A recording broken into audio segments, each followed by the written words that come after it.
sini. Sekalian saya juga mau pamit pulang, soalnya dikit lagi maghrib, saya bilang gitu kan. Tiba-tiba ibu itu bilang, sebentar. Tapi ketus bang, saya tunggu dong. Takutnya dia mau ngecek dulu kan. Pelan-pelan dah tuh dia muter kursinya tuh ke arah saya. Iya, muter kursi putar gitu ya. Begitu dia lihat ke arah saya,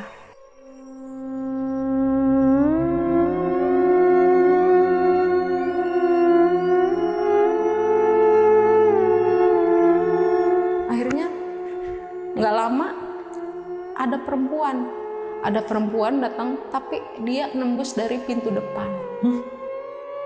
Perempuan itu pakai baju merah tapi dikepang dua, pakai baju merah kayak kebaya gitu, gimana sih bang, kebaya zaman dulu. Dia datang, dia bilang, tugas kamu udah selesai kan?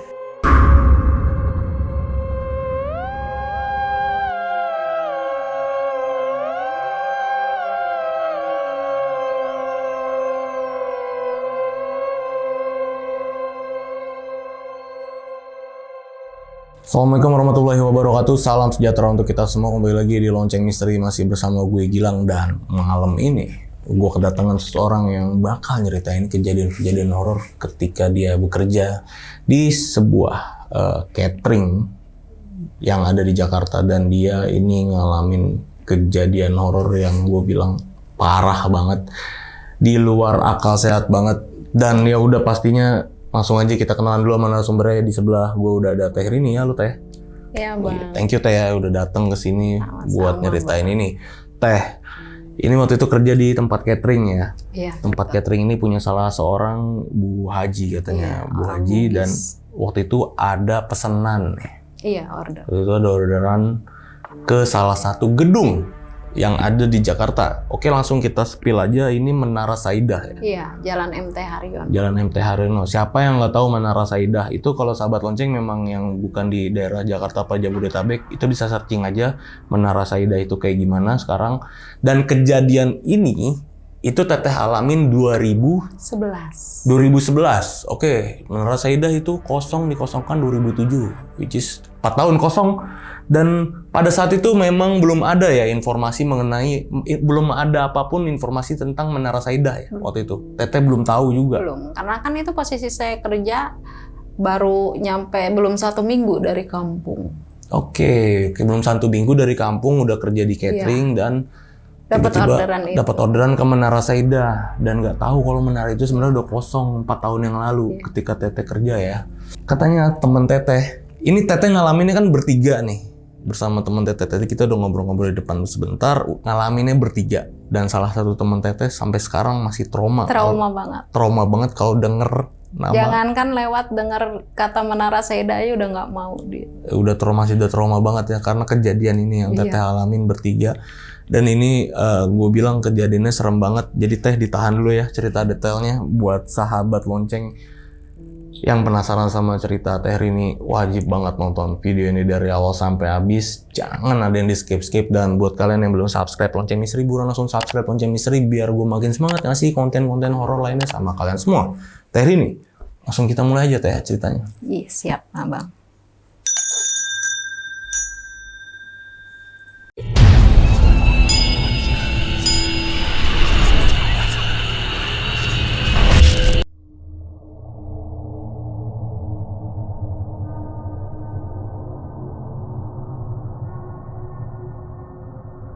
Jadi ceritanya tuh di tahun 2011, saya kan tadinya, ini saya ceritain dulu ya, tadinya kan saya sempat tinggal di Jakarta tapi sempat pulang ke kampung adalah setengah tahunan. Karena nggak betah, saya baliklah lagi kan ke Jakarta, otomatis nganggur kan bang. Sementara saya kan punya anak bayi ya. Pas lagi di depan rumah, ketemulah tuh sama teman saya nih, Mbak Dewi. Dia nanya, Rini kapan nyampe gitu? Udah ada mbak, semingguan. Lu kerja di mana sekarang? Ya enggak mbak, nganggur. Barangkali mbak ada kerjaan. Oh ada kalau kerjaan ya, tapi catering sih capek katanya. Lu sanggup nggak? Ya saya pikir kan, ya lumayan kan ya. Buat pemasukan kan, beli-beli susu anak apa kan. Oh nggak apa-apa mbak. Beneran nih serius, kalau misalkan mau kerja, gue bawa nih ke Bu Haji yang punya catering. Iya boleh deh Mbak. Nah terus sorenya saya ke tempat Bu Haji yang punya catering tuh, orang Bugis ini. Assalamualaikum Bu, katanya. Bu maaf, waktu itu kan kita lagi butuh orang ya. Ini kebetulan ada teman saya mau kerja. Tapi kamu udah jelasin belum kerjanya? Udah. Kamu mau emang benar? Ya Bu. Ya udah kalau emang mau kebetulan nih katanya. Kebetulan kita baru habis dapat orderan. Di salah satu perkantoran deh gitu. Kebetulan ada anak baru katanya. Jadi besok kalian itu datang lebih pagi ya. Saya bilang, oh iya Bu, besok saya datang lebih pagi. Nah besoknya saya pagi-pagi ke situ. Briefing lah kita bentar kan, bagi tugas. Setelah itu nggak lama karena kan hari itu juga Bang harus diantar. Dikasih lihat, oh ini nanti buat di lantai ini menunya ini, di lantai ini menunya ini gitu kan. Saat tuh kita langsung kerjain tuh buat pengiriman sore. Sampai hasilnya pas jam 3 selesai tuh semua, udah boleh selesai packing semua kan. Ini udah jam 3 nih, ayo kita buru-buru. Karena itu kan di 3 lantai ya Bang. Jadi kita putusin ke situ tuh nggak sendiri, bertiga lah kita ke sana pakai 2 motor. Saya boncengan lah sama Mbak Dewi. Sementara Mas Agus di depannya makanan, di belakang masih dia taruh juga kan. Nyampe lah kita di sana. Di salah satu gedung perkantoran daerah Cawang Bang. Nyampe di sana, biasalah kita masukkan, kita parkir di bawah, terus kita masuk lewat pintu utama. Ketemulah kita sama security situ, ditanya, maaf Pak Bu, ada kepentingan apa ya? Ini teman saya yang dua nih nggak mau nyaut Bang, sampai akhirnya saya yang jawab kan. Oh iya Pak maaf, saya ada orderan dari HRD sini, saya bilang kan. Oh yaudah, tunggu sebentar ya. Saya konfirmasi ke atas dulu. Kita nunggu tuh Bang di lobi. Di saat itu tuh kita nyampe ke situ kan jam 4 lewat seperempat ya. Oke. Ya kan? Sedangkan kita disuruh antar jam 5. Berarti kan sebelum waktunya kita udah nyampe dong. Betul. Ya. Kita tunggulah di situ. Kita tunggu, Ibu tunggu di sini dulu ya, nanti saya kasih tahu. Iya. Nunggu di lobi, ya namanya orang baru-baru masuk gedung baru gimana sih Bang? Sambil nunggu, sambil lihat gitu kan, sekeliling kan. Nggak ada yang aneh Bang. Gimana sih layaknya aktivitas orang-orang kantor pulang kerja? Kok dipikir-pikir lama juga ini nunggu kan? Saya nanya, Mbak Wi, ini kan buat orang kantoran ya? Biasanya kan kalau orang kantoran itu kalau misalkan pesan, kalau nggak pagi ya buat jam makan siang kan? Kok ini jam pulang kerja baru pesen ya? Terus kata dia bilang, ya kata Mbak Wi nih, ya mungkin mau ada acara kali malamnya. Ya bisa jadi. Ya udahlah biarin, yang penting tugas kita kelar, kata kita cepat pulang. Oh ya ntar jangan lupa ya, saya di lantai 4 loh, karena saya kan gemuk. Naik aja ke sini, naik tangga dari bawah aja, katanya udah ngos-ngosan. Iya siap Mbak. Jadi kebagian Mbak Dewi itu di lantai 4, saya di lantai 14, terus Mas Agus di lantai 24. Kita nunggu lama tuh Bang, adalah 45 menitan kita nunggu di situ. Akhirnya dipanggil juga, Pak, Bu, silakan diantar ke atas. Udah dikonfirmasi kok, katanya. Itu kata siapa? Kata security itu. Oke. Naiklah kita ke atas, naik lewat lift tuh. Lift karena di sebelah kiri kan. Kita naik ke atas, sesuai sama jatah bagian kita masing-masing kan di lantai itu kan. Kita pisahin, kita naik. Dewi turun duluan. Rin aku duluan ya. Ya udah hati-hati. Naik lagi ke atas, baru saya yang turun kan. Selepas itu Mas Agus kan. Begitu masuk begitu keluar dari lift, saya lihat namanya gedung itu kan lumayan luas ya Bang. Banyak ruangan, itu gedung tuh kayak labirin Bang. Jadi banyak lorong, banyak belokan. Oke. Nah sementara saat itu saya lupa mau diantar ke ruangan mana. Saya telepon lah HRD-nya nih, karena dikasihkan sama Bu Hajinya. Kok nggak diangkat-angkat? Ketemulah tuh sama mbak-mbak yang kerja di situ kan, karyawati juga. Saya tanya dong, Mbak, maaf Mbak. Mbak itu berhenti tuh nyamperin. Oh iya, ada apa? Enggak Mbak, saya kan dapat orderan dari Bapak HR di sini. Tapi saya lupa nanya. Barangkali Mbak tahu. Saya lupa nanya di ruangan mananya. Kebetulan Pak Bapaknya juga saya telepon nggak diangkat-angkat. Saya bilang kan. Oh itu mungkin katanya. Satu ruangan sebelum ruangan yang ujung. Jadi ruangan itu di lorong itu tuh banyak ruangan Bang. Jadi kayak ruangan kecil-kecil, terus ada paling ujung ada 2 ruangan itu yang kayak pintu kaca gitu. Saya datanglah ke arah yang dituju, baru 2 langkah saya jalan, 2-3 langkah pas nengok lagi, baru mau nanya, yang itu ya Mbak? Gitu. Mbaknya udah nggak ada. Saya pikir namanya di kantor kan, mungkin dia masuk ruangan lain kan. Saya ambil pusing tuh. Saya masuklah ke ruangan yang dituju tuh, saya ketok. Permisi, Assalamualaikum. Ada yang nyaut dari dalam. Oh iya masuk. Masuklah tuh Bang, saya ke dalam. Pas masuk ke dalam, loh kok nggak ada orang? Celungak-celinguk. Mau apa ya Mbak? Katanya. Maaf Bu, saya mau antar orderan. Ternyata orang itu, Abang tau nggak sih? Jadi ini kalau kita masuk nih, kita masuk sebelah kiri kan ada meja panjang kayak resepsionis gitu. Depannya tuh tembok. Kita masuk lagi sebelah kanannya tuh kan kayak meja-meja buat staff-staff gitu kan. Lurusan pintu itu kan langsung kayak meja besar yang dengan kursi besar. Abang nggak sih kayak kursi-kursi manajer direktur gitu? Iya. Kursi-kursi besar gitu yang bisa diputar. Nah, ternyata ada perempuan tuh yang nyautin saya tuh dari kursi itu. Dia duduk di situ apa gimana? Iya duduk di situ Bang. Oh nggak kelihatan tapi pertama? Posisinya itu ngebelakangin saya. Jadi madepnya tuh ke jendela kaca, ke jalanan gitu keluar. Nah terus udah gitu, maaf Bu ini taruh di mana ya? Oh ya udah taruh aja di situ katanya. Taruh di meja saya. Jalan dong, saya taruh kan. Waktu itu saya bawa kisaran 20 atau 25 gitu. Ini ya Bu, saya taruh di sini. Sekalian saya juga mau pamit pulang, soalnya dikit lagi maghrib. Saya bilang gitu kan. Nggak nyaut tuh Bang. Saya putar badan dong, mau ke arah pintu. Terus tiba-tiba ibu itu bilang, sebentar. Tapi ketus Bang. Nada bicaranya tuh ketus. Sebentar. Saya tunggu dong. Takutnya dia mau ngecek dulu kan. Ngecek takutnya makanan yang saya bawa ada yang kurang atau gimana kan. Pelan-pelan deh tuh dia muter kursinya tuh ke arah saya. Iya muter, kursi puter gitu ya. Begitu dia lihat ke arah saya. Waduh. Itu ada perempuan duduk di kursi besar itu.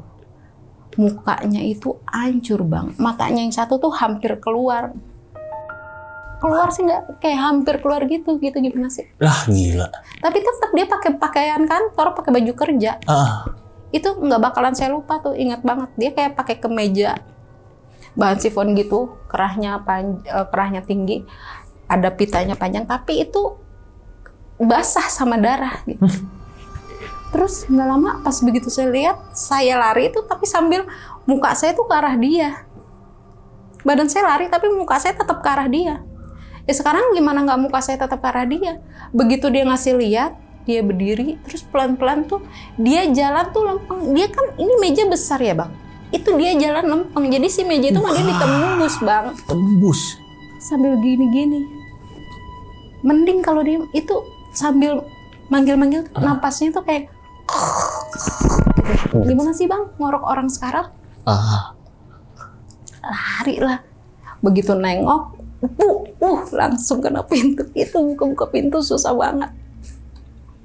Makin lama makin dekat, alhamdulillah bisa kebuka juga. Lari lah saya, belok ke kanan kan, arah ke lift ke situ kan. Belok ke kanan, lari masih tetap saya liatin kan, karena kan takutnya dia ngikutin. Ternyata benar Bang dia ngikutin. Itu dari dalam itu dia nembus Bang ke tembok. Tapi dia sempat berhenti di depan pintu. Sebelum nyamperin saya nih, dia sempat berhenti di depan pintu. Itu seketika, itu wujudnya itu sosoknya berubah. Abang tau nggak sih wujud-wujud kayak kuntilanak merah gitu? Tapi itu perutnya itu bolong nembus. Jadi apa yang di belakang dia tuh kelihatan, nggak yang bolong belatungan gitu, enggak. Ya bolong aja gitu. Iya, bolong aja gitu. Itu lari sekenceng-kencengnya. Buat nyampe ke lift itu dia itu tetap ngikutin Bang. Tapi nggak jalan kayak yang di dalam ruangan. Setelah berubah wujud itu, dia kayak ngambang gitu pelan-pelan. Ngikutin gini-gini sambil aduh, saya pencet-pencet tombol lift kan, nggak kebuka-buka kan. Sementara posisi dia itu makin lama kan makin deket dong ke arah saya. Udah putus asa. Itu di situ udah nggak mungkin lagi saya lari. Itu cuman bisa pasrah, saya buru-buru jongkok, meluk dengkul sambil nunduk gitu. Sambil baca-baca apa yang sebisa saya gitu. Makin lama, itu suara mulai nggak ada tuh Bang. Nggak lama itu lift kebuka sendiri. Otomatis ngerangkak dong saya masuk, karena emang bener-bener lemas Bang, udah nggak bisa berdiri lagi tuh. Namanya orang kaget Bang. Masuk ke dalam, saya pencet-pencet, akhirnya ketutup. Saya turunlah ke bawah kan. Di lantai dasar itu, kok lift nggak bisa kebuka. Lift itu nggak bisa kebuka Bang. Saya pencet-pencet lagi, malah naik ke lantai 4. Tapi sebelum lift itu naik ke lantai 4, di lantai dasar itu yang pas saya bilang nggak bisa kebuka itu, dari luar lift itu Bang, kayak ada suara rintihan perempuan gimana sih? Terus nggak lama suaranya tuh berubah kayak orang sakit, orang nangis gitu, sesegukan kayak orang sakit hati banget gitu. Sampai begitu. Saya pencet-pencet lagi. Itu lift tuh niatnya mau ke lantai 1 Bang. Itu saya pencet lantai 1 tapi nggak berhenti di lantai 1, berhentinya di lantai 4. Tempat Mbak Wi. Waduh, kok berhenti di sini kan? Saya bilang, kok nggak berhenti-berhenti? Saya masih pencet-pencet terus. Nggak lama beneran berhenti tuh. Masih saya pijit-pijit tuh. Saya berharap, jangan kebuka di sini kan? Saya mau turun lagi maksudnya. Ternyata kebuka juga Bang. Begitu lift kebuka di lantai 4, Abang tahu nggak? Lift kebuka. Ini kan lift. Sebelah sana kan tembok ya, tembok kantor. Ini kan jalanan, itu di tengah-tengah itu ada keranda Bang. Keranda? Masuk akal nggak sih Bang di kantor ada keranda? Keranda apa nih? Keranda hijau gitu? Apa yang keranda? Jadi kayak di masjid bener-bener gitu? Rangka keranda aja, rangka keranda mayat. Kan kalau zaman sekarang kerandanya udah bagus ya, udah stainless gitu. Ini enggak, keranda zaman dulu yang besi gimana sih Bang, yang masih putih-putih. Ya. Tapi udah berkarat. Keranda itu ada, nggak lama ada bayangan putih gitu. Kayak kabur lari ngilang gitu aja. Terus saya pencet-pencet, nggak mau ketutup Bang. Itu pelan-pelan si keranda itu kayak geser seolah-olah kayak mau masuk ke lift. Padahal itu lorong itu nggak gede-gede banget. Saya pencet-pencet, akhirnya alhamdulillah bisa ketutup juga tuh.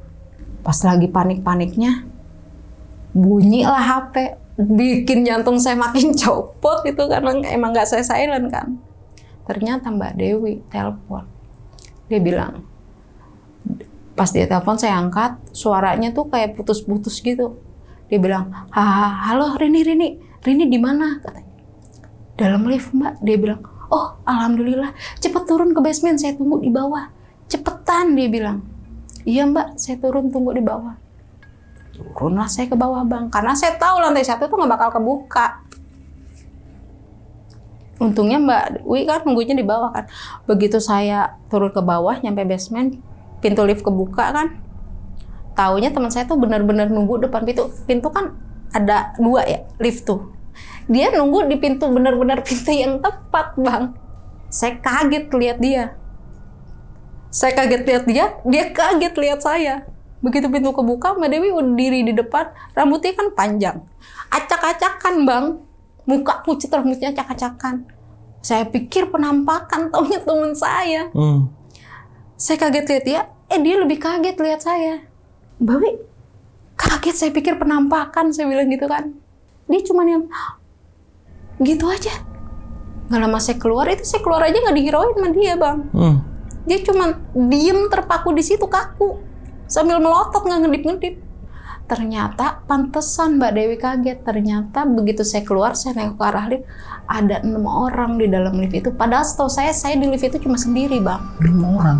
Ada 6 orang. 4 cewek, 2 cowok. So, pas itu nggak pakai banyak ngomong tuh. Saya tarik tuh Mbak Dewi kan. Saya bawa lari itu sambil yang matanya tuh masih melotot gitu, sambil masih mengap, kaget gitu, nggak ada ekspresi apa-apa. Ngeliat ke arah lift itu? Terus saya bawa lari, saya sempat berhenti dulu tuh, ngambil nafas.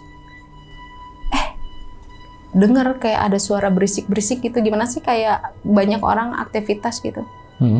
Lega dong saya pikir, alhamdulillah. Akhirnya saya bakal ketemu orang selain kita berdua ini nih. Alhamdulillah Mbak, pas nengok, ternyata dia pingsan Bang. Saya tepuk-tepuk tuh, Mbak Wi, bangun Mbak. Saya tepuk-tepuk pipinya kan, udah mukanya pucat, tangannya dingin banget. Saya gosok-gosok tuh tangannya biar sedikit agak anget kan. Masalahnya bukan apa-apa Bang, kalau dia kenapa-napa di situ, pas lagi sama saya kan ribet juga ntar urusannya. Pas saya lagi coba bangunin Mbak Dewi tuh, Mbak bangun kan Mbak gitu.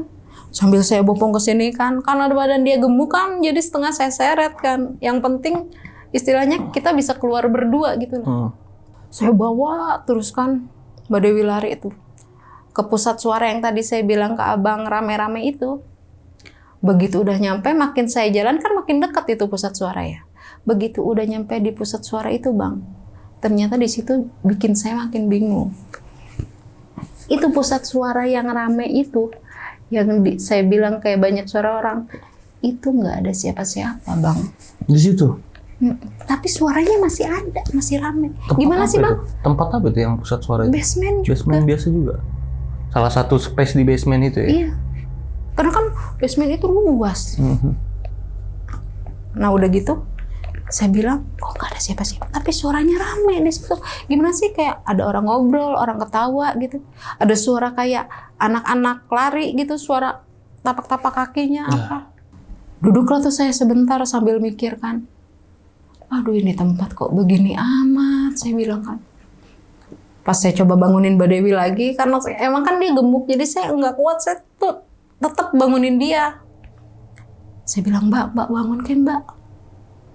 Nggak bangun-bangun tuh Bang. Kok pas saya lagi bangunin dia tuh kayak nyium bau-bau kembang gitu Bang. Tapi Abang tau gak sih aroma-aroma makam baru? Iya, tahu. Kayak gitu. Saya bilang, karena udah parno tadinya kan, buru-buru tuh saya lihat sekeliling kan. Tapi nggak ada apa-apa. Saya bangunin lagi, kok itu aromanya tuh makin nyengat di hidung. Perasaannya nggak enak. Dalam hati saya, aduh coba lihat deh sekali lagi, kayaknya ada yang nggak beres. Baru saya mau nengok, baru ujung ekor mata aja, itu saya nampak kayak ada yang berdiri gitu dekat saya tuh. Ternyata Bang, bener. Pertama saya lihat nggak ada apa-apa kan. Yang kedua kali saya mau nengok, itu bener Bang. Ada kayak sosok pocong, tingginya itu hampir nyentuh ke plafon basement. Pocong itu gede banget Bang. Itu jaraknya cuma 1 langkah dari tempat saya duduk. Ya elah, males banget. Aduh, saya bilang, saya nggak ngerti tuh kudu gimana lagi. Saya sambil bangunin Mbak Dewi tuh sambil baca-baca apa kayak anak alat apa kayak bisa-bisa saya kan. Itu pocong. Makin saya baca-baca, itu dia bukannya hilang, bukannya takut, malah jadi makin banyak. Jadi dari pocong satu itu jadi banyak Bang. Dia muncul, jadi bermunculan yang lain ya? Iya, jadi banyak. Nah udah gitu yang bikin lebih ngerinya lagi, kan itu mereka semua tuh madepnya ke arah saya. Itu saya baca-bacaan, baca surat-surat itu dia tuh mereka semua tuh pada ngikutin. Gila. Sambil badannya gini-gini. Ya elah, males banget. Jadi begini kan, saya baca nih umpamanya, Qul a'udzu birabbin nas, dia ngikutin, Qul a'udzu birabbin nas, malikin nas, gitu. Posisi saya di situ cuma berdua sama Mbak Wi. Itu buru-buru saya bangunin tuh, saya seret. Saya pikir gini kan, kalau saya lama di situ, nggak mungkin. Nggak bisa saya harus keluar dari situ. Pokoknya saya harus keluar, karena kalau makin lama saya di situ, bisa-bisa saya mati ketakutan Bang. Saya bawa tuh Mbak W tuh. Sambil saya terus baca-baca meskipun mereka tuh semua pada ngikutin. Jadi saya jalan, itu posisi mereka tuh muter begini. Saya sambil jalan setengah merem sambil mata sedikit-sedikit ngelirikan. Karena takutnya yang ada di pikiran saya nih, takutnya mereka tuh nyamperin, tapi ternyata enggak Bang. Kalau nyamperin enggak, dia tuh cuma pada ngeliatin ke saya semua. Diem di Jadi, tempat ya? saya jalan ke sini, ya ini mereka ngikutin kemana saya jalan gitu ngelihatnya. Cuman diem di tempat ya, nggak kemana-mana. Saya bawa, saya lewatin, akhirnya bisa keluar tuh dari situ. Selepas dari situ, aduh ini mesti nyari kemana. Ternyata itu kayak di situ tuh kayak dibikin keder, balik laginya kemana, ke arah lift tadi.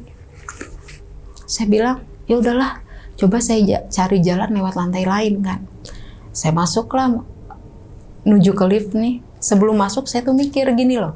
Oh iya, tadi kan di lift kan ada sosok yang berenam itu kan. Ah bodo amat lah, lebih sereman muka pocong yang tadi ketimbang yang di dalam lift kan. Saya pencet-pencet, kebuka tuh lift. Udah parno duluan dong. Tapi alhamdulillah begitu lift kebuka, itu yang berenam itu nggak ada Bang. Untungnya tuh. Untungnya ya. Masuklah saya buru-buru, saya pencet kan. Ketutup lift. Begitu lift ketutup, kok hawanya lain. Jadi kayak gerah, pengap, kurang udara, gimana sih Bang? Begitu saya nengok, yang berenam itu lagi ada lagi dong Bang. 2 cowok, 4 cewek. Jadi posisinya sekarang yang cowok satu itu, dia itu kayak mukanya tuh kayak pucet, terus melotot, lidahnya tuh ngejulur. Terus cowok yang satu lagi sebelah dia, itu tuh kayak yang hidungnya tuh, tulang hidungnya kelihatan gitu Bang. Gimana sih kayak muka keserot aspal, tulang hidungnya tuh kelihatan. Terus kepalanya tuh kayak banyak darahnya gitu, netes-netes ke baju kerja gitu. Masih ada nih 4 cewek lagi. Cewek yang satu cuman pucat biasa, yang sebelahnya lagi pucat, tapi kayak mulutnya tuh mangap, matanya tuh ngedelik ke atas gitu. Kayak orang bener-bener kaget gimana sih? Kayak begitu tapi mangapnya gede. Ngeri banget itu. Nah, di sampingnya Mbak Dewi, cewek juga di samping Mbak Dewi. Cewek, tapi ceweknya itu kayak pucet dari mata sama hidungnya itu keluar darah Bang.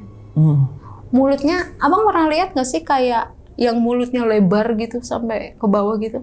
Itu ngeluarin darah seger tuh nggak berhenti-berhenti.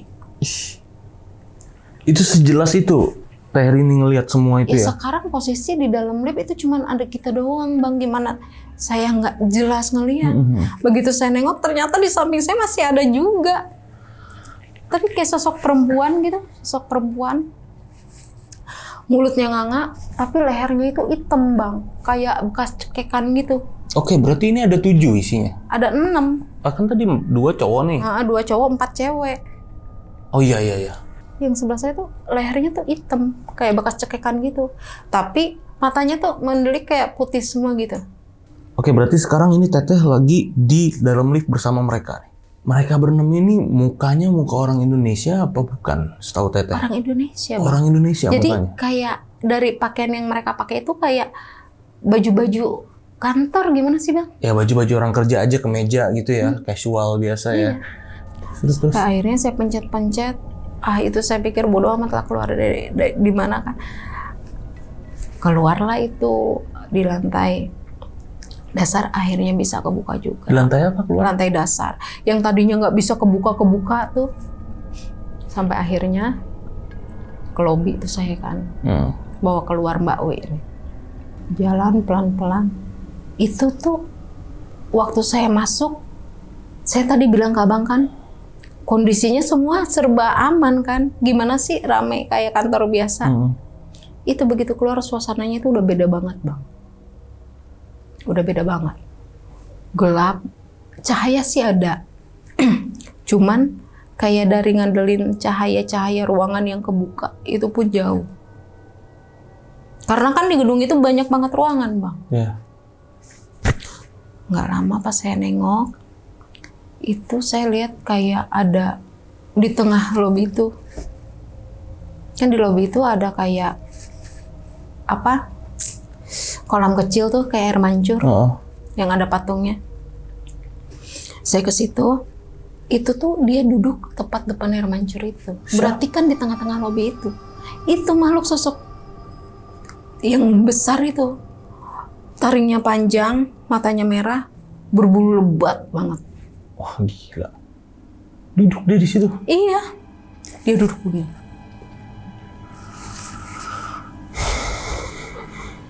Kan jadi di lobi itu ada kursi yang kayak gini-gini nih, 2. Terus ada satu kursi gede tuh, panjang. Itu dia di situ duduk dia begini. Itu tuh matanya tuh ke arah kita, Bang. Aduh, apalagi ini kan. Saya bilang, ya Allah, ini Rini tuh kesini tuh bukan niat mau ganggu, karena apalagi nantangin, cuman mau nyari rezeki sambil nangis itu, Bang. Karena seolah-olah dari lantai ke lantai itu nggak ada habis-habisnya, Bang. Udah mah capek kan, lemes juga kan, diuber-uber gitu. Tambah lagi ketemu lagi yang begitu. Manain temen nggak bangun-bangun.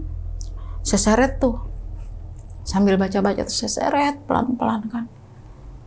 Pas udah saya seret pelan-pelan, itu kan suasana hening tuh ya, Bang. Walaupun saya takut, saya paksain karena kan istilahnya di depan itu ada pintu, Bang. Ada pintu buat keluar. Saya pikir pelan-pelan saya seret walaupun dia ngeliatin gitu. Badannya diem, tapi kepalanya tuh muter, Bang, ke belakang. Sambil melototin. Tapi nggak ada suara nafas atau apa, enggak. Benar-benar sepi, cuman ada suara itu kayak kendaraan dari jalanan, itu pun agak jauh. Saya jalan pelan-pelan, nggak lama pas begitu tepat saya di belakang dia, itu tiba-tiba dia yang lagi diem begini. Pas tahu saya ada di belakang dia, dia tiba-tiba yang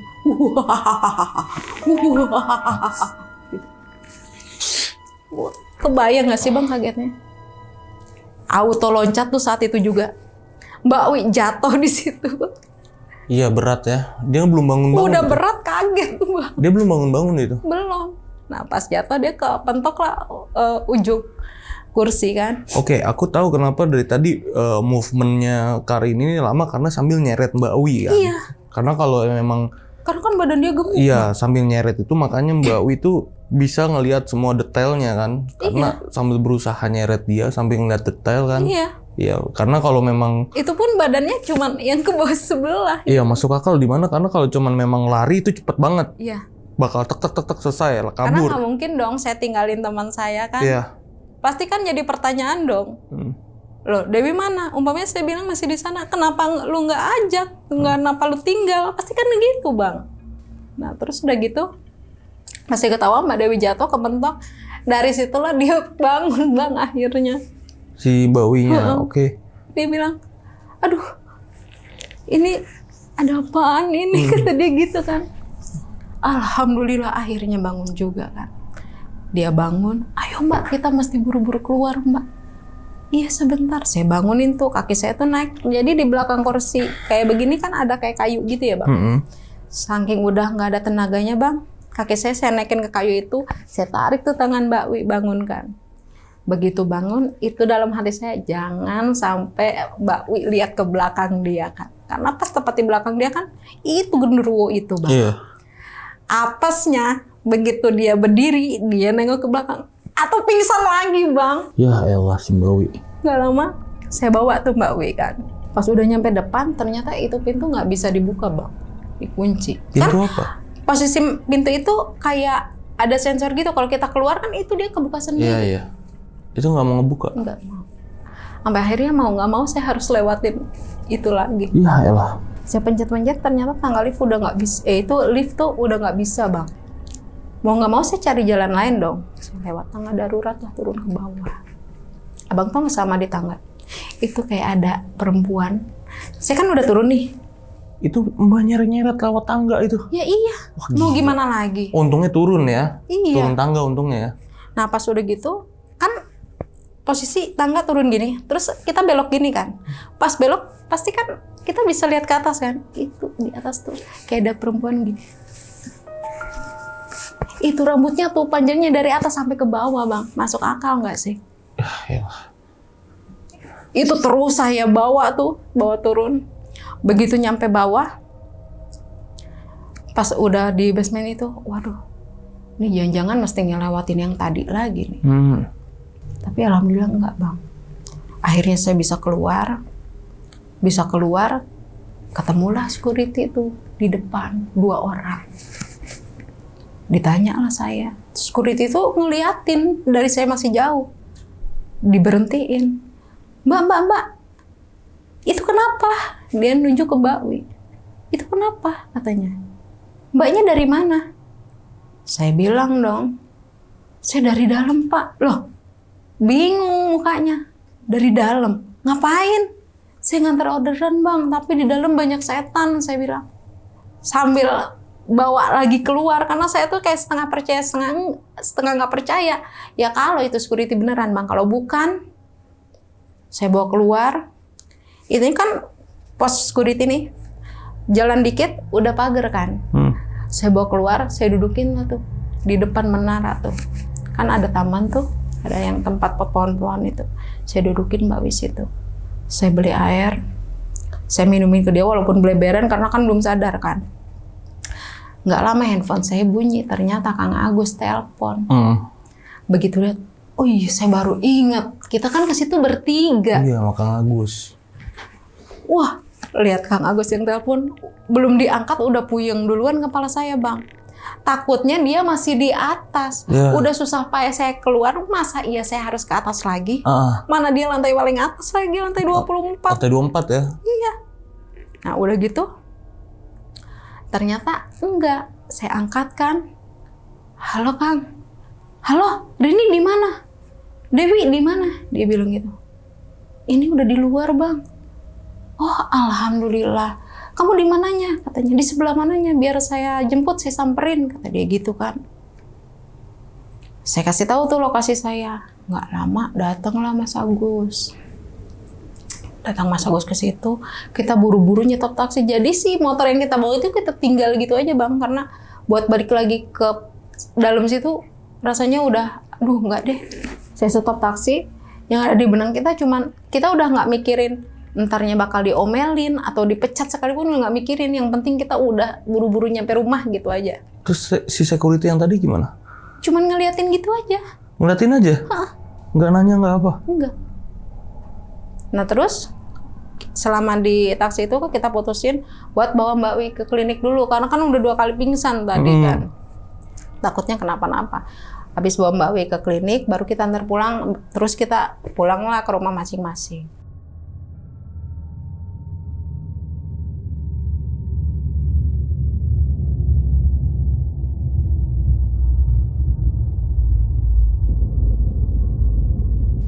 Besoknya Bang, besoknya kita berdua putusin buat ke tempat Bu Haji yang punya catering.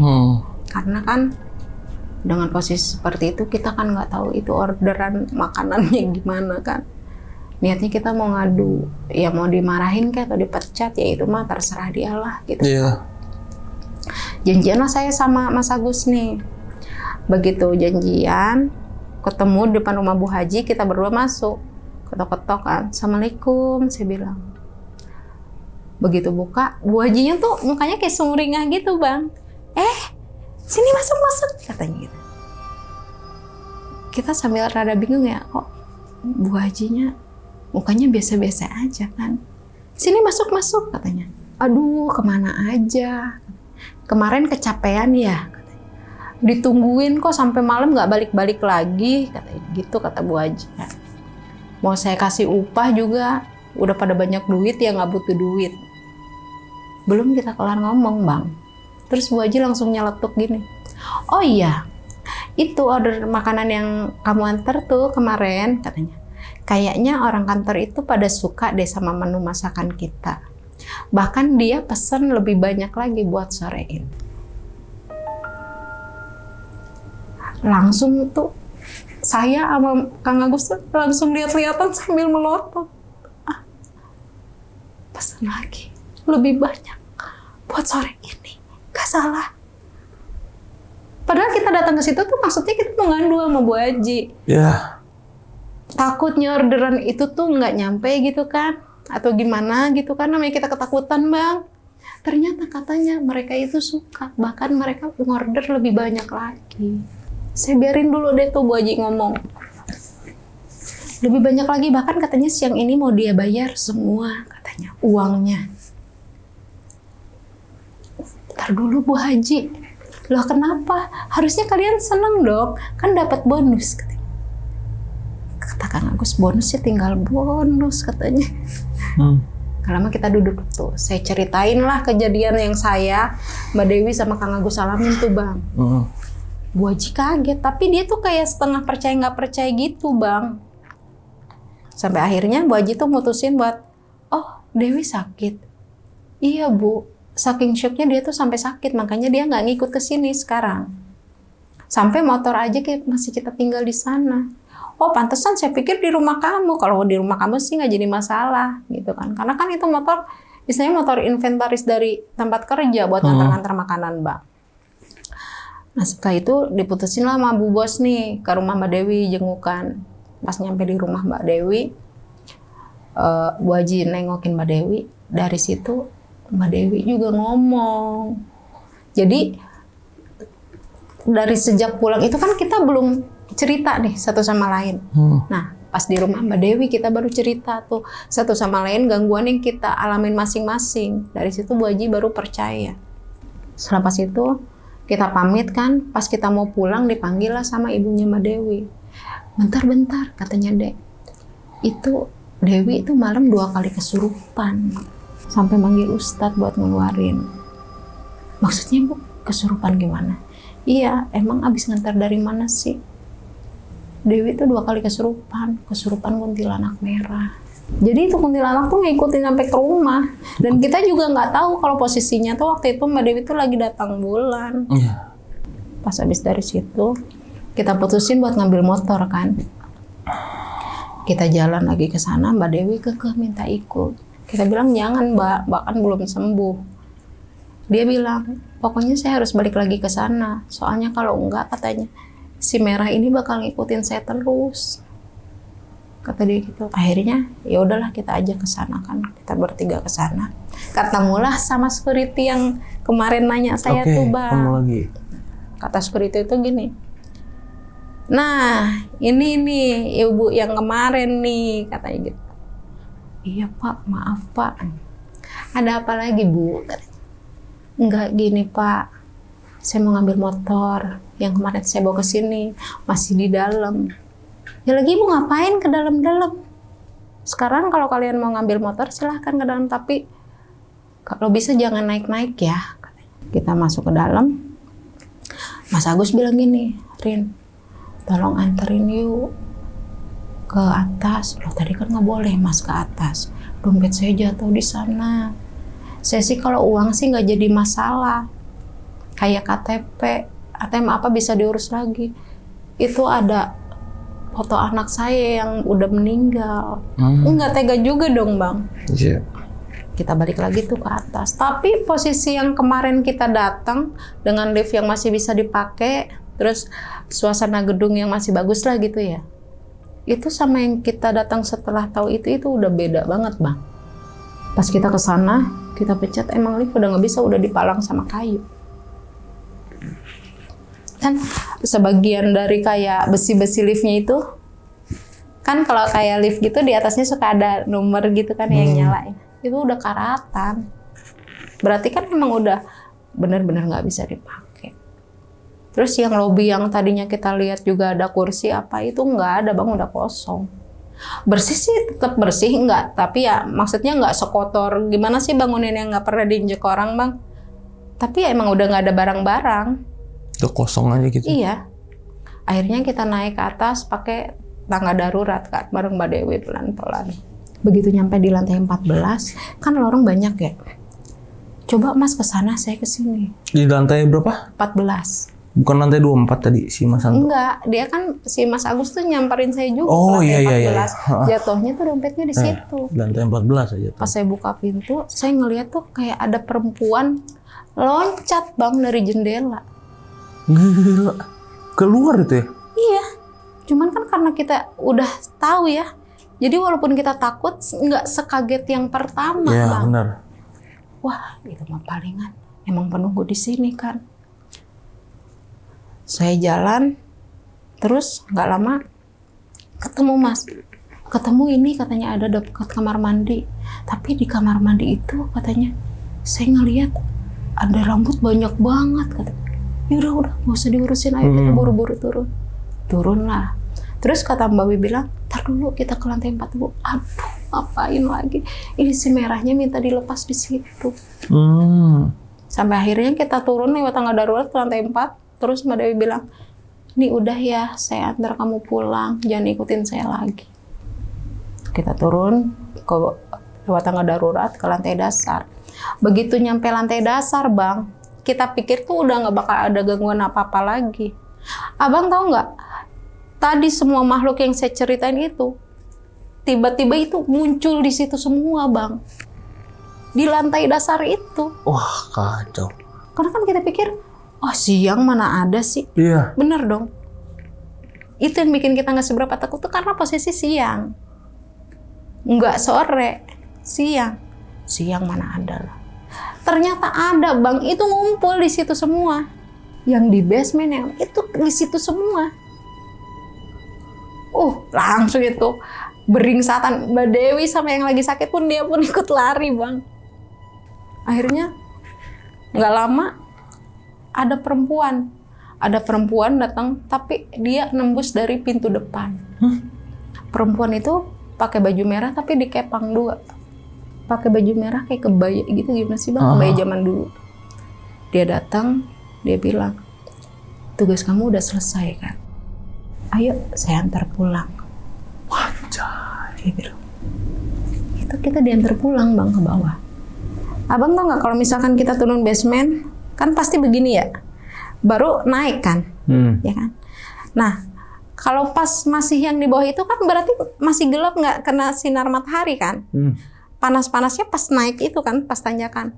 Itu dia tuh nganter cuma sampai belokan itu doang, Bang. Sampai kita di bawah itu sempat ngelihat, pas saya bertiga nih, posisi udah bertiga ya sebelum keluar basement, kita sempat ngelihat pocong itu lagi. Tapi karena kita pikir ada yang bawa gitu kan, ada yang nemenin, jadi udah nggak kita ambil pusing lagi, kita cuekin, yang penting kita keluar dari situ. Wujudnya gimana yang bilang mau nganterin itu? Perempuan, Bang. Biasa aja? Iya, mukanya perempuan. juga nggak ada yang aneh? Nggak ada yang Enggak. rusak, nggak ada yang apa? Cuman pucet biasa aja. Pucet biasa? Cantik sih, cantik. Cuman pucet biasa. Dikepang 2 pakai kebaya merah gitu. Oke, bentar. Kain. Pucetnya ini pucet mayat apa pucet gimana? Karena beda nih. Pucet mayat, Pucet Bang. mayat ya? Bener-bener Oke. pucet. Yang bibirnya tuh udah agak-agak biru gitu. Nah, pucet orang meninggal ya? Oke. Matanya juga udah yang mulai kayak agak-agak celong gitu kan. Nggak lama kita keluar, sambil bawa Mbak Dewi nih. Satpam itu bilang, lagi-lagi dia lagi. Satpam ya?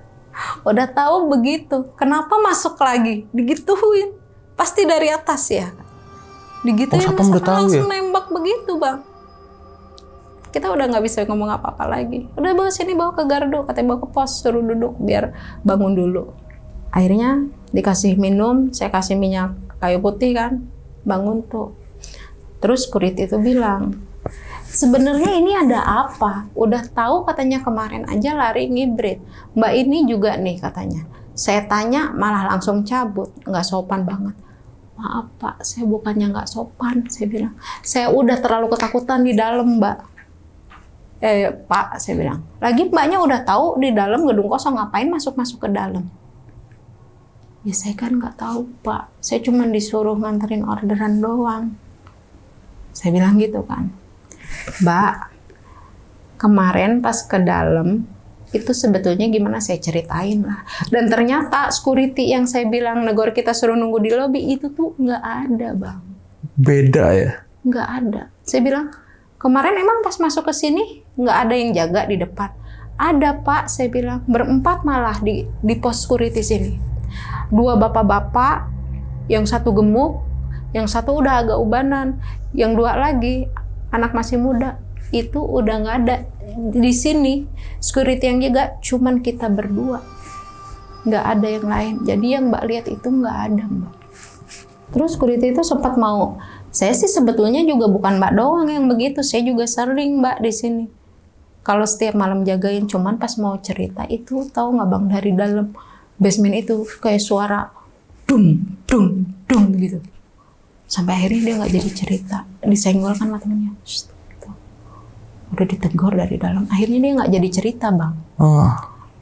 Yaudah Pak, saya pamit ya Pak ya. Oh yaudah, hati-hati tuh bawa temannya. Kita nggak langsung pulang Bang. Kan ini gedung. Belok kiri ada tukang kopi kan ya. Tapi kayak pakai terpal gitu. Starling bukan ya? Enggak, bukan, dia mangkal di ya? situ. Saya ke situ dulu tuh karena kan kita capek Bang lewat tangga kan. Saya mampir di situ dulu. Kita pesan minum lah. Mas Agus pesan kopi, saya pesan es. Terus Mbak Wi pesan teh hangat kan. Dari situ kita baru tahu tuh Bang, dari penjual kopi itu. Dia nanya awalnya, wah perjalanan jauh nih katanya. Kayaknya capek banget Mas, katanya gitu ke Mas Agus nih. Enggak Pak, saya dari dalam katanya. Hah? Dari dalam mana? Saya bilang, gedung itu Pak. Ngapain masuk ke situ? Itu kan angker katanya. Ya itu Pak, justru itu Pak. Itu Mbak Dewi tuh saking udah traumanya dia udah nggak ngomong apa-apa lagi Bang. Gedung itu kan angker, katanya ngapain masuk ke situ? Saya ceritain lah apa yang saya ceritain. Dari situ kita baru tahu bahwa ternyata gedung itu sebelum dibikin menara, itu dulunya itu kayak tanah pemakaman Bang. Dari keterangan Dari si penjual kopi ini yang ternyata dia orang asli situ. Oke, Akamsi ya dia. Iya. Dulu itu kan makam katanya. Cuman karena sebagian banyak makamnya itu udah nggak kerawat, dipikir udah nggak ada keluarganya, makanya nggak dipindahin. Sama developer diratain gitu aja langsung dibangun. Makanya pantas kan saya bilang, saya ngelihat pocong itu, tapi sebelumnya kan saya nyium bau-bau kembang kuburan kan. Ya itu ternyata itu tuh makam Bang, nggak dipindahin mayatnya. Oke, dan memang terlepas dari itu makam ya, dan memang gedung itu sendiri udah angker sampai sekarang sih. Iya. Terlepas. Yang bikin lebih angkernya lagi, pas begitu kita tahu kan, jadi si bapak ini orang kampung situ. Nah saudara si bapak ini itu mantan security situ Bang, tapi udah keluar. Jadi menurut kesaksian dari si mantan security saudaranya si bapak tukang kopi itu, kan di menara itu luas ya. Jadi satu gedung itu disewa sama beberapa perusahaan. Nah salah satu perusahaan itu Bang, ada yang benar-benar udah pailit. Jadi si bos perusahaan itu tuh pakai segala cara. Istilah kasarnya, dia tuh kayak, maaf ya Bang, kayak numbalin karyawan-karyawannya gitu. Oh, di salah satu perusahaan yang disewa yang nyewa di situ ya, yang nyewa di gedung itu. Nah ditanya dong, tapi berhasil Pak, itu dia. Makanya ternyata yang dibilang sama bapak tukang kopi itu ya itu Pak, HRD itu. Itu tadinya harusnya butuh 14 tumbal, cuman baru kesampaian 7 tumbal. 6 karyawan-karyawati sama 1 OB. Jadi ternyata yang saya temuin di lift itu, ya itu dia Bang. Mulai ada garis ini ya. Iya. Mulai ada benang merahnya nih. Itulah yang bikin gedung itu makin angker. Berarti ketika di warung kopi itu, berarti itu kejadian terakhir ya, ketika Teteh bersama 2 teman Teteh mengalami kejadian horor di Menara Saida itu ya. Iya. Dan ini banyak banget yang mau aku tanyain sebenarnya, banyak banget biar clear nih ya dari cerita Teteh ya. Banyak banget. Yang salah satunya ini mungkin berarti ini ada 3 versi cerita. Iya. Versi Teteh 1, versi Mbak Wi 1, versi Mas Agus 1. Oke, aku pertama bawa dari versinya Mbak Wi di lantai 4 itu gimana? Apa yang dia ceritain? Maksudnya secara ringkas saja nih Teh. Iya. Yang dia lihat tuh apa ketika dia sampai di lantai 4? Jadi pas Mbak Wi buka lift itu masih biasa aja Bang. Nah tiba-tiba pas dia madep ke lorong tempatnya, karena kalau saya kan dari lift langsung lurus, kalau dia kan belok lagi. seperti yang tadi saya bilang kan, gedung itu benar-benar banyak ruangan dan banyak belokan, udah kayak labirin kan. Dia belok lagi, pas dia belok satu belokan ngelihat ke belakang, itu dia ngelihat keranda juga Bang. Tapi yang dilihat Mbak Wi itu nggak seperti saya. Kalau Mbak Wi benar-benar lihat bayangan itu, bayangan putih itu tuh perempuan wujudnya. Kalau saya kan enggak, cuman bayangan gitu aja. Nah, dia bilang mungkin halusinasi dia kan. Diantar tuh makanan tuh ke ruangannya kan. Tapi begitu udah nyampe ruangan, pas dia keluar, ternyata dia nengok ke belakang. Itu keranda itu ngejar dia Bang. Makanya dia mutusin nyamperin saya ke atas. Oh, gara-gara itu. Iya. Dan itu memang keranda kan harusnya dia udah aneh dong kalau dia mau emang ngeh gitu ketika dilihat keranda, kok keranda ada di kantor, harusnya di situ dia aneh dong. Justru itu dia tuh mainnya main logika, nggak mungkin mungkin halusinasi aja, nggak mungkin dong di kantor ada keranda. Iya. Tadinya dia pikir gitu Bang. Oke, kalau versinya Mas Agus nih gimana? Nah kalau Mas Agus tuh begitu saya keluar katanya, dia itu saya keluar. Di lantai berikutnya ada OB masuk Bang. Si OB masuk, tapi mukanya biasa aja. Dia sih nggak ngasih keterangan mukanya pucet lah apalah, enggak. OB itu masuk, tapi kok di pertengahan pas lift jalan ke atas, itu dia keluar Bang, nembus keluar. Sementara lift itu masih jalan ke atas. Nah begitu nyampe atas, Mas Agus kan sempat tanya nih, Pak maaf ruangan HRD sebelah mana ya? Dia ketemu sama 3 karyawan. Yang satu biasa sih aktivitas orang kantor gimana sih Bang? Ada yang lagi di komputer, ada yang lagi nulis, ada yang lagi jalan. Itu pas nggak ada yang nyautin, pas dia nengok lagi 3-3-nya udah nggak ada. Dia jalan lah tuh ke ruangan HRD-nya. Untungnya ketemu kan. Dia bilang, Pak maaf ini saya mau antar pesanan Pak, katanya gitu. Oh taruh aja di situ Mas, katanya. Situ tuh simpen di pojok situ, kata dia gitu kan. Selesai disimpan, gak lama, saya pamit dulu ya Pak ya. Oh iya silahkan. Nggak dicek dulu Pak, takutnya ada yang kurang. Oh nggak usah, saya percaya, kata HRD itu. Pas Mas Agus keluar, baru nutup pintu. Itu Bapak HRD tuh barengan sama Mas Agus. Jadi Mas Agus keluar lewat pintu. Bapak itu tuh keluar nembus tembok. Langsung lari Mas Agusnya. Nyamperin lah saya ke bawah. Makanya dompetnya itu jatuh di lantai 14. Sumpah iseng banget itu. Kayak gitu dia nakutinnya. Dia nyamperin ke bawah itu, dia tuh nggak langsung ke ruangan saya, muter-muter di situ nggak bisa keluar. Nakutinnya itu loh. Mas Agus keluar lewat pintu, dia keluar lewat tembok. Iya barengan. Ngeledek begitu. Wah kacau. Berarti itu sebenarnya lift Teteh naik nih sama teman-teman itu bukan lift yang harusnya udah nggak berfungsi ya. Iya, memang udah nggak berfungsi. Pas balik lagi udah dipalang sama dan naik gitu aja ya. Apalagi ketika yang pertama itu, yang kedua balik lagi ke situ yang nyari dompet naik lewat tangga kan. Iya. Mungkin kalau dulu itu 2011 ya. Iya. Kejadian 2011 tangganya masih aman mungkin. Tapi kalau sekarang setahu aku nih dari explorer yang udah kesana, itu tangganya kayaknya udah bahaya deh, karena udah lama banget kan. Kalau kemarinan saya ke sana sih 2011 masih aman, cat-catnya aja masih bagus. Ya, kalau sekarang udah parah itu. Karpetnya masih bersih kok. Cuman yang paling berdebu tuh di kayak komputernya gitu. Tapi pas balik lagi ke sana, sebagian barang-barang kayak meja komputer itu ternyata udah ada yang sebagian di basement. Oke, aku mau nanya lagi nih, balik ke akar masalah ini, akar kejadian ini berarti orderan. Iya. Orderan di Bu Haji. Bu Haji ini nerima orderan dari mana? Tahu nggak Kak? Oh nggak tahu. Bu Haji cuman bilang katanya ada yang telepon ke dia. Ada yang telepon. Oke. Dan karena kan di setiap kardus catering dia itu bikin kayak ada nomor teleponnya gitu Bang. Ya, dulu zaman 2011 tuh udah zaman WA belum sih? 2011 belum kayaknya. Belum ya, masih apa kita? Masih BBM ya? Iya. Masih BBM, terus ya belum WA ya? Masih BBM, masih SMS. Masih BBM, masih SMS, bener-bener 2011 itu masih zamannya orang nelpon, BBM, SMS, BBM pun gua rasa nggak masih secanggih jarang. kayak sekarang, dikit-dikit bisa video call gitu ada di mana. Dan gua rasa yang punya BB itu tahun 2011 cuman memang orang-orang yang memang ekonominya ke atas ya. Tahun 2011 ya, aku juga megang BB itu kelas 2 SMA, which is 2012, baru megang BB 2012. 2011 belum megang BB gua. Serius, itu kelas 1 SMA gue 2011 belum megang BB. 2012 baru megang BB, ya.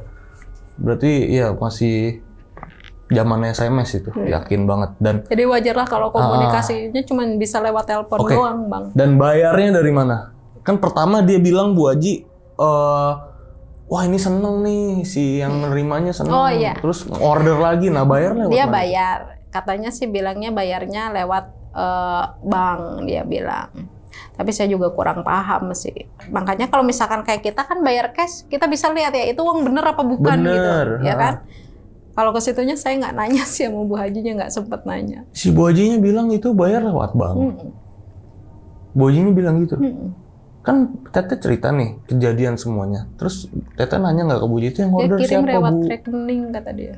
Nomor lewat rekening, ya lewat transfer bank. Dia bilang gitu.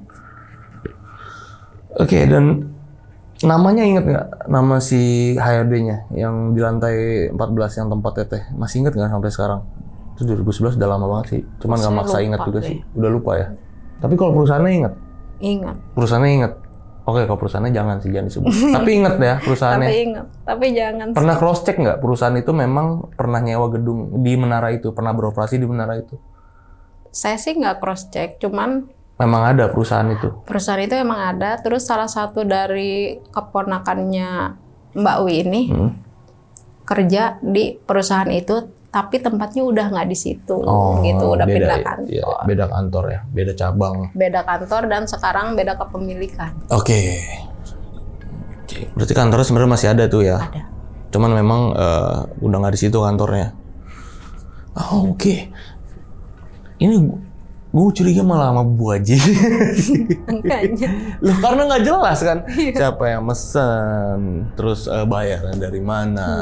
Ya kan per-peran aja, karena nggak jelas dari awalnya gimana, kenapa bisa ada. Kalau aja sih saya nggak sempat nanyain. Kenapa bisa ada orderan ini? Bahkan dia 2 kali mau lagi. bilang mau ada orderan lagi. Itu kan tanda tanya banget, loh ini gimana? Tapi setelah Teteh cerita, Bu Haji percaya nggak? Responnya gimana tadi?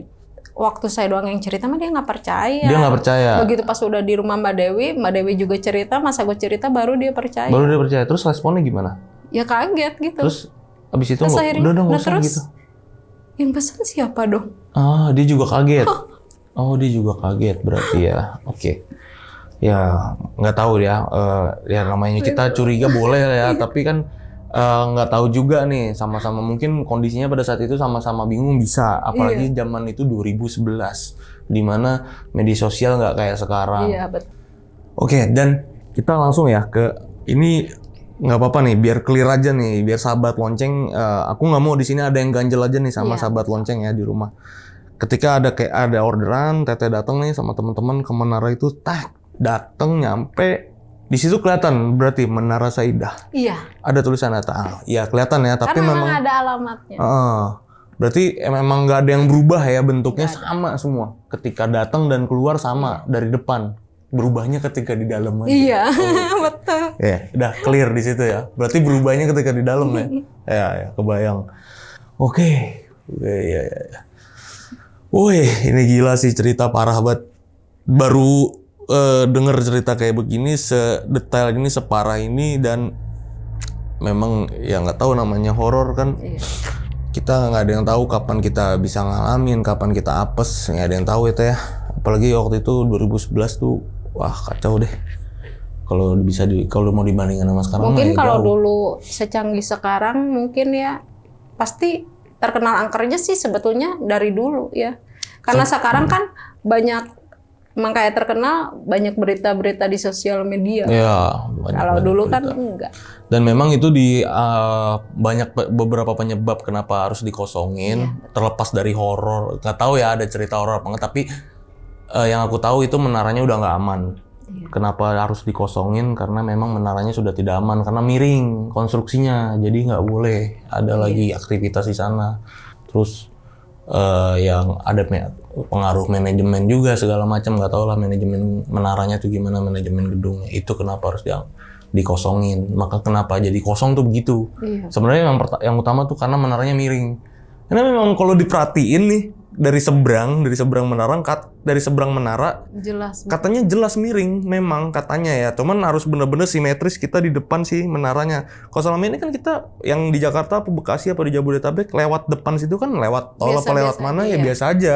Nggak kelihatan miring. Tapi kalau kita berdiri simetris di depan menara itu memang kelihatan miring. Jelas, ya. Katanya Sebetulnya entah sih ngeri juga ya.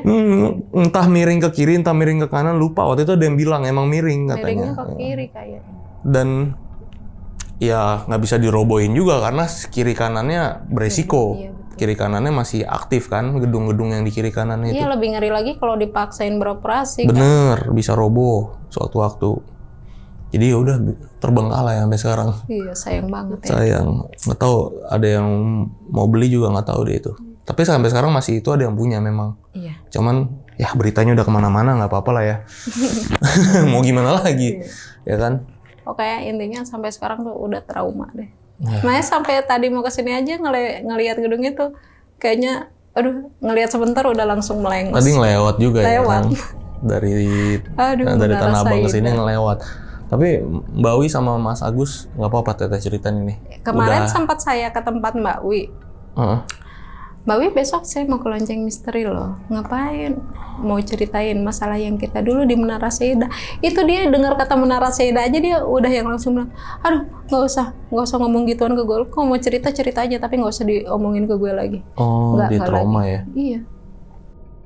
Ini salah satu cerita yang memang menurut gue gila banget. Kita nggak ada yang tahu nih. Kembali lagi ini sama kayak cerita-cerita abang-abang atau bapak-bapak ojol yang udah cerita di sini juga. Iya. Kita nggak pernah tahu yang pakai jasa kita itu siapa. Iya, betul. Yang mesen jasa kita itu siapa. Kita nggak pernah tahu ya kan. Entah itu dari manusia atau bukan manusia. Ya kan kita nggak ada yang pernah tahu. Kayak catering yang mesen nggak tahu. Itu sampai ojol yang tadi nganterin aja kan sampai bilang gitu kan. Kayak ojol aja kan banyak kan cerita-cerita Pokoknya ojol. sampai sekarang saya kapok katanya kalau ada yang pesen order dari dekat-dekat situ, saya pastiin dulu itu manusia apa bukan. Ya benar. Nggak ada yang tahu loh kita nggak bisa milih yang pakai jasa kita itu siapa. Benar. Oke, buat sahabat lonceng yang udah nonton video ini dari awal sampai habis, gimana pendapat kalian? Tulis di kolom komentar karena gue mau tahu nih komentar-komentar kalian gimana. Jangan nulis, jangan malu-malu, ya nggak apa-apa tulis aja. Kalau suka sama video ini like, kalau nggak suka dislike aja, oke?